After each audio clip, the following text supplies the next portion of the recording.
Let's check out some more of this real quick because I know it's going to be some places you want to stop at. 60s. Race relations were getting better before that, but what happened was a huge group of people from the South migrated. So when then you would see race relations get bad. So like in the 20s, 30s, 40s, basically. And I might be butchering the years. How does that? So she said race relations were getting better, but then people from the South migrated to the North, which the North historically had slightly better race relations than the South in the United States, and then they got bad. Like what's she talking about right there? Yeah. Okay. So real quick, I'm gonna just dispel that myth. That's a do that. This whole idea that the North was a little bit better than the fucking South. No, it wasn't. It was just as bad. It's just that they had a different form of racism, right? And their form of racism was a little bit closer to what today's form of racism is. But they were able to be very verbal about this shit. So that first off is bullshit. Number two, the race relations were not getting better. They were fucking worse after motherfucking after the end of slavery. Why? Because you had black code, you had pig law, you had motherfucking you had what is it called, Jim Crow.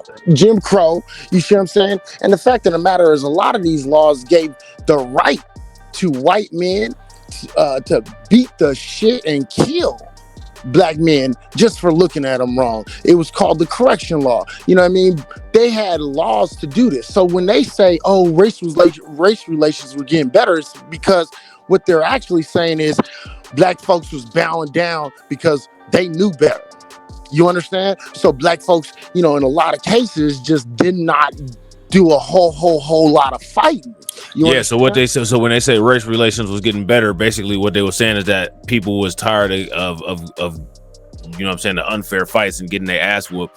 So everybody just started acting like good Negroes. Right. And then the ones that was sick of that shit got up and went to the North because they heard these bullshit stories about how the North was so much better and all these abolitionists was up there. But little did they know that they had their sundown towns. They had states that wouldn't even allow them to come into the state, like Oregon. Right, like Oregon. I was just about to say like Oregon. Right, like Oregon and many other little West Coast and northern states. You know what I mean? So this bullshit idea that black folks went into the North and then all of a sudden, shit started getting better or race relations started getting worse. No, that's not true. The fact of the matter is this: when black folks started going into the North, what you started to have was a lot of motherfucking massacres, right? So you first had them in Slocum, you've had them in Oscarville, you had them in all these other places, but then they started going up to North, Tulsa, and you started having the Red Summer and motherfucking, you know what I mean? So it's like these motherfuckers want to keep on talking all this shit, but the fact of the matter is they didn't do nothing but just go off and kill niggas, right? And when they killed niggas, what they were doing, they were just trying to motherfucking intimidate black folks. And a lot of times it worked because they would just get away with it. You know what I mean? Black folks was getting accused of, raping white women when it was just another white man raping white women.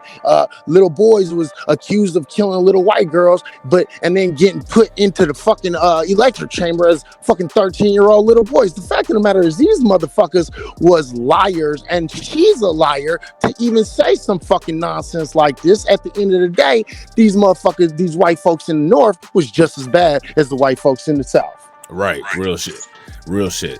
Torian says, it's interesting. She said Roots was embellished, yet in this clip, she completely embellished what happened with black people post-slavery. Facts. That's facts, but see, the thing is anybody who thinks that fucking Roots was a true story, you're a fucking idiot and never fucking paid attention to Alex Haley. Okay? Right. This motherfucker didn't fucking say that, this was an absolute true story. I don't even know if he actually, if he said it was a true story at all. Bro, anybody that's using this argument is basically saying black people don't deserve reparations because Star Wars isn't real and George Lucas said that it wasn't real. Motherfucker, nobody said that we deserve reparations because of Star Wars. We said we deserve reparations because of our history of oppression and massacre and harm and being locked out of shit in the United States. That's why we said it, not because of a fucking movie. That's what Pearl's doing. And what's crazy about that shit is how you can literally say nonsensical, moronic shit like what she just did, and it's just accepted and touted as genius by, 90% of American society. Yeah, and what it is it's another way to, again, trying to dismiss the claim of foundational Black Americans. The fact of the matter is this, even if Black foundational Black Americans were to say fuck slavery, we are still owed reparations based upon the things from 1865 all the way to fucking present. You can Right. even go so far Jim as to Crow. say, yeah, exactly, from 1865 to 1968, if you want to make that. But I don't even believe that shit. I think we should go from 1865 all the way to the present, because the fact of the matter is, as long as there is a Civil Rights Act that is the only way that we're getting our quote unquote equal rights, the fact that we are still considered second class citizens, bro. That's the bottom line of it. No matter what anybody wants to say, Civil Rights Act doesn't mean nothing, but we know you a second class citizen, you know you a second class citizen, and we will give you what we want to give you, period. That's it. Right. Real shit. Real shit. So Elijah says, how do you feel about Cali getting reparations? What's your thoughts about it? Have you been paying attention to what's going on with Cali? And I think they got something separate in San Francisco. Yeah, San Francisco's starting to give up. They're trying to actually set up something in order for them to give out reparations. But see, here it goes. The San Francisco Black Caucus is actually against it. The Black Caucus of San Francisco is actually against it, and the president had is the NAACP. Right, and again, this is what I'm talking about. When you understand the game that is being played, you have to understand that the Congressional Black Caucus, the state Black Caucuses, the NAACP, if anyone is against reparations, these are not your brothers. These are not Black folks. These are 9 times out of 10, they're going to be immigrants, first, second, or third gen immigrants that came here maybe a little bit earlier. These is old men that were okay, or they were old men that was a part of the Civil Rights Act back in the day. But the fact of the matter is, I've already said this many, many, many times. Black folks, okay, and I hate to say this, even foundational Black folks, okay, that are older, a part of the Civil Rights era, these old niggas gave up. I'm sorry. Okay, they gave up. They got happy with what they got, and they felt like they got everything that they wanted. They gave up. They gave up on their ancestors. They gave up on the young Black men and women that came up after them, their grandchildren, their children. They gave up because they were happy with what they got. A lot of these motherfuckers got rich and got paid off the Civil Rights Act and weren't really worried about really getting anything. Look at Al Sharpton's crooked ass. He's still getting paid. Right. These motherfuckers got paid and they're happy because they're comfortable.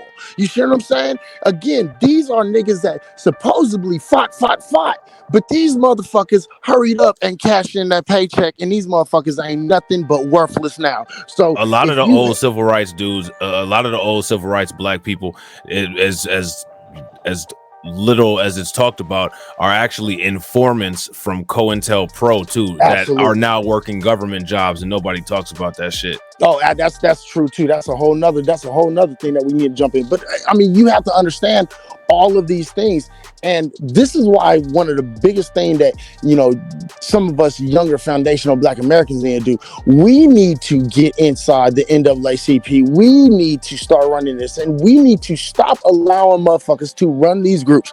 The Congressional Black Caucus, we need to either say they do not represent us, or you need to start taking away them motherfuckers' jobs, period. Because these motherfuckers do not speak for us. They are against us, and they know that they're against us because they are getting more checks in order to be against us.